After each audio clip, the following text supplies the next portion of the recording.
Students, তোমরা যারা গৌড়বঙ্গ ইউনিভার্সিটির আন্ডারে প্রথম সেমিস্টারে ছাত্রছাত্রী আছো এবং তোমাদের এডুকেশন সাবজেক্ট মাইনর হিসেবে আছে, অর্থাৎ তোমাদের এডুকেশন সাবজেক্ট জেনারেল কোর্স হিসেবে আছে, আজকের ভিডিওতে আলোচনা করব তোমাদের সিলেবাস এবং নম্বর বিভাজন নিয়ে।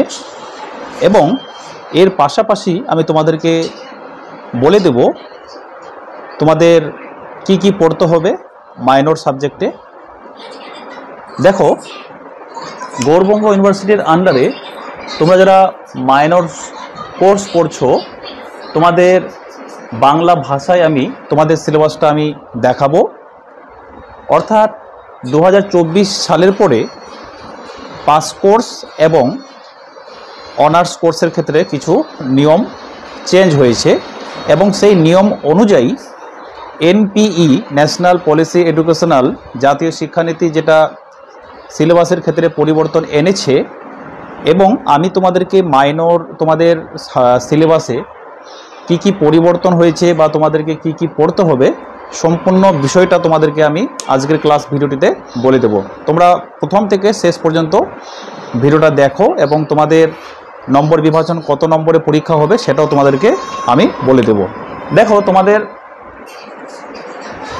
নম্বর বিভাজনটা এখানে দেখো, আমি এখানে ডান পাশে দেখো, এখানে তোমাদের 2 নম্বরের প্রশ্ন থাকবে 5টি, অর্থাৎ 10 নম্বর থাকছে তোমাদের 2 নম্বরের জন্য। অর্থাৎ 2 নম্বরের প্রশ্ন থাকবে 5টি, তাহলে 5 × 2, 5 দুগুণা 10 নম্বর থাকছে তোমাদের 2 মার্কের জন্য। তারপরে তোমাদের 5 নম্বরের প্রশ্ন থাকবে 5 × 6 = 30, 5 × 6 = 30, অর্থাৎ 30 নম্বর থাকবে তোমাদের বড় প্রশ্ন। ব্রড প্রশ্ন থাকবে তোমাদের 30 নম্বরের, এদিকে 30 নম্বর আর এদিকে 10 নম্বর হলো তোমাদের টোটাল 40 নম্বর। আর এই 40 নম্বর তোমাদের প্রথম মাইনর, অর্থাৎ তোমাদের মাইনরের তোমাদের পুরো পরীক্ষাটা এই 40 নম্বরেরই হবে। আর একটা যেটা আলোচনা সেটা হলো ইন্টারনাল মার্ক, অর্থাৎ প্রজেক্ট আকারে বা তোমাদের ইন্টারনাল মার্ক যে নম্বরটা তোমাদেরকে দেওয়া হবে কোনো একটা টপিকের উপরে, বা তোমাদের যে স্যার আছেন কলেজে তোমাদের কোনো একটা টপিক তোমাদেরকে ধরিয়ে দেবেন বা তোমাদেরকে কোনো চ্যালেঞ্জ করতে বলবেন, বা ওর উপরে তোমরা বিষয়বস্তুর উপরে তোমরা 10 নম্বর তোমরা পাবে। তাহলে তোমাদের এদিকে হলো 40 নম্বর আর এদিকে 10 নম্বর, টোটাল তোমাদের 50 নম্বর থাকছে। কিন্তু এখানে মনে রাখতে হবে 40 নম্বরটা তোমাদের লিখিতর জন্য আর 10 নম্বর থাকছে ইন্টারনালের মার্কের জন্য।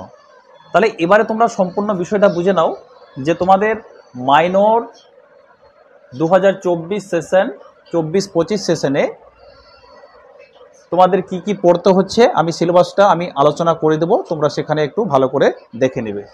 আমি তোমাদের এর পরের ভিডিওতে 100% কমনযোগ্য প্রশ্ন নিয়ে আসবো, এবং আমি তোমাদের মতিউর স্যার, আমি গৌড়বঙ্গ ইউনিভার্সিটির আন্ডারে মেজর ক্লাস আমার অলরেডি ইউটিউব চ্যানেলে করা আছে, এবং আমি এই ভিডিওর ফার্স্ট ডিসক্রিপশনের বক্সে আমার ভিডিওগুলো দিয়ে রাখবো, তোমরা সেখান থেকেও দেখতে পাবে। এবং আমি এডুকেশন সাবজেক্ট গৌড়বঙ্গ ইউনিভার্সিটির আন্ডারে মেজর এবং মাইনর পুরোটাই দেখছি, এবং তোমরা এই ক্লাসগুলো দেখার জন্য এমআর এডুকেশন চ্যানেলটার সঙ্গে যুক্ত থাকবে। আরেকটা বিষয়, তোমাদের যদি কিছু বলার থাকে তোমরা আমার কমেন্ট বক্সে তোমাদের মূল্যবান বক্তব্য আমাকে তোমরা বলতে পারবে, ঠিক আছে? এবং তোমরা এই ভিডিওটি যারা দেখছো তোমরা অবশ্যই তোমাদের বন্ধু বান্ধবদের সঙ্গে ভিডিওটি শেয়ার করবে, এবং চ্যানেলে নতুন হয়ে থাকলে চ্যানেলটার পাশে অবশ্যই সঙ্গে থাকবে। এবারে চলো তোমরা পুরো সিলেবাসটা বাংলা ভার্সানে দেখে নাও। আমি বাংলা ভার্সানে এই জন্য তোমাদেরকে দেখাবো, অনেক স্টুডেন্ট আছে, অনেক ছাত্রছাত্রী আছে যাদের ইংলিশে কিন্তু একটু সমস্যা হয়, এবং এর আগেও আমি মেজর সিলেবাসটা যখন আমার ইউটিউব চ্যানেলে দিয়েছিলাম তখনও কিন্তু অনেক স্টুডেন্ট আমাকে বলেছিল স্যার বাংলা ভার্সানে একটু বললে ভালো হতো। তো তোমাদের সুবিধার্থে আমি বাংলা ভার্সানের সিলেবাসটা তোমাদেরকে পড়ে শোনাচ্ছি, তোমরা একটু ভালো করে মনোযোগ সহকারে দেখে নাও। এবারে দেখো, তোমরা বাংলা ভার্সানের সিলেবাসটা একটু ভালো করে বুঝে নাও। দেখো, তোমাদের পেপার কোড হচ্ছে EDCM 1 philosophical and sociological foundation of education. এখানে আমি নম্বর ডিস্ট্রিবিউশনটাও আমি দিয়ে রেখেছি, তোমরা একটু দেখে নাও। 2 নম্বরের প্রশ্ন 5টি, 10 নম্বর, আর 5 নম্বরের প্রশ্ন থাকবে 6টি, অর্থাৎ 30 নম্বর। ইন টোটাল হচ্ছে 40 নম্বর। এই 40 নম্বরে তোমাদের পরীক্ষা দিতে হবে মাইনরে। এবারে দেখো মডিউল 1, তোমাদের প্রথমেই আছে মডিউল 1 অধ্যায় 1-এ শিক্ষার অর্থ, ধারণা এবং কারণ, অর্থাৎ এডুকেশনের অর্থ, প্রকৃতি এবং কার্যাবলী। আমি তোমাদেরকে এই ক্লাসটা দেখার জন্য তোমাদেরকে বলবো তোমরা আমার ইউটিউব চ্যানেলে গিয়ে দেখো, আমার এই ক্লাসগুলো করা আছে। অর্থাৎ তোমরা প্রথমেই যেটা পড়বে শিক্ষার অর্থ, ব্যুৎপত্তিগত অর্থ, ধারণা, অর্থাৎ এডুকেশন শব্দটিকে কয় ভাগে ভাগ করা হয়েছে বা কোথা থেকে এসেছিল, বা এডুকেশন সাবজেক্টটি যেহেতু ল্যাটিন শব্দ, এডুকেশিও, এডুকেটাম থেকে এসেছিল, প্রত্যেকটা পার্ট করে আলোচনা করা আছে। তারপরে তোমাদেরকে পড়তে হবে শিক্ষার লক্ষ্য, অর্থাৎ ব্যক্তিতান্ত্রিক লক্ষ্য, সামাজিক লক্ষ্য, আর একটা হচ্ছে জাতীয় লক্ষ্য। এটাও আমার ক্লাস করা আছে ইউটিউব চ্যানেলে, তোমরা সেখানে দেখে নেবে। এরপরে শিক্ষার উদ্দেশ্য, জানতে শেখা, হতে শেখা, তারপরে করতে শেখা এবং একসাথে বাঁচতে শেখা। অর্থাৎ ডেলর্সের 4টি স্তম্ভ, যেটা অর্থাৎ জ্যাকস ডেলর্স তিনি একজন শিশুকে পূর্ণাঙ্গ বিকাশের পাশাপাশি বড় হওয়ার জন্য তাকে কিন্তু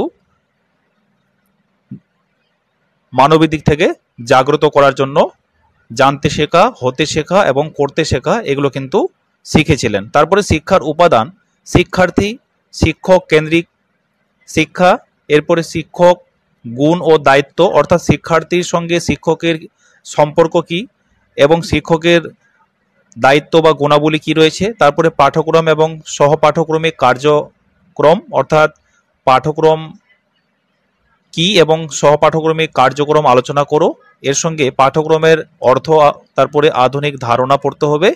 তারপরে প্রয়োজন এবং গুরুত্ব কি রয়েছে পাঠ্যক্রমের, কারিকুলামের কি গুরুত্ব রয়েছে, শিক্ষা প্রতিষ্ঠানে শিক্ষায় ভূমিকা, অর্থাৎ শিক্ষায় ভূমিকা নিরূপণ করো। এগুলো তোমাদের আমি পরে সাজেশন আকারও দিব, তোমরা আগে সিলেবাসটা ভালো করে বুঝে নাও। তারপর তোমাদের মডিউল 2-তে পড়তে হবে শিক্ষার দর্শন।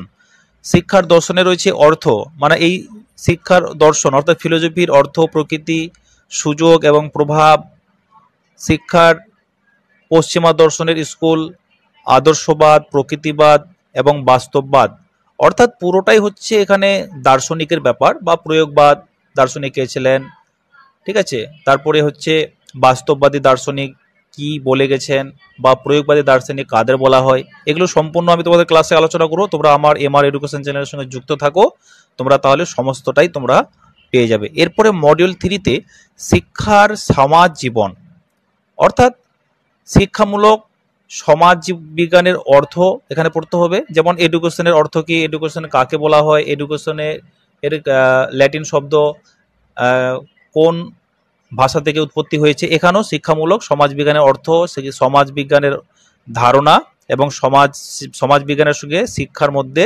সম্পর্ক কি রয়েছে, অর্থাৎ শিক্ষার সমাজতাত্ত্বিক নির্ধারকগুলো আলোচনা করতে হবে। এগুলো পাঠ করে পরে আমি তোমাদেরকে বলে দেব। তারপরে মডিউল 4-এ তোমাদের পড়তে হবে আমাদের সমাজে বিভিন্ন সামাজিক প্রক্রিয়া, অর্থাৎ সামাজিক পরিবর্তনের ক্ষেত্রে কি কারণ রয়েছে বা কি গতিশীলতা রয়েছে, স্তর বিন্যাসের ধারণা এবং রূপ, অর্থাৎ সামাজিক পরিবর্তনের অর্থ, কারণ, সামাজিক গতিশীলতা পড়তে হবে, অর্থাৎ স্তর বিন্যাসের ধারণা বা রূপ পড়তে হবে। তারপরে পড়তে হবে সামাজিক গোষ্ঠীর অর্থ এবং প্রকারভেদ। এগুলো তোমাদের মডিউল 4 পর্যন্ত, অর্থাৎ মডিউল 1, মডিউল 2, মডিউল 3, মডিউল 4 পর্যন্ত তোমাদের প্রথম সেমিস্টারে এগুলো পড়তে হচ্ছে। তারপর যেটা 5 নম্বর মডিউলটা, এটা তোমাদের পরীক্ষায় থাকবে না, এটা তোমাদের পড়তে হবে না। এটা শুধুমাত্র সামাজিক বিষয়ে ছাত্রদের অংশগ্রহণ। ওই যে বললাম ইন্টারনাল আকারে তোমাদের যে 10 নম্বর দেওয়া থাকবে, তোমাদের এখান থেকেই দেওয়া থাকবে। এর উপরে কোনো একটা টপিক তোমাদের স্যার বলে দিবেন যে তোমরা কি প্রজেক্টটা করবে, সেটা তোমাদেরকে এখানে প্রজেক্ট আকারে তোমাদেরকে কলেজে তোমরা ওখানে পেয়ে যাবে। তাহলে এখানে তোমাদেরকে এটা একটু দেখে নাও, অভ্যন্তরীণের জন্য মূল্যায়ন, এটা এই মডিউলটি শুধুমাত্র অভ্যন্তরীণের জন্য নির্বাচন করা হয়েছে। তাহলে এই ছিল তোমাদের আজকের মাইনর এডুকেশনের সিলেবাস। তোমরা ভিডিওটা ভালো করে দেখবে এবং তোমরা যারা ক্লাস ভিডিও চাইছো আমার ইউটিউব চ্যানেলে যাবে, তোমরা সেখান থেকে পেয়ে যাবে। Thanks for watching. দেখা হবে এর পরবর্তী ভিডিও।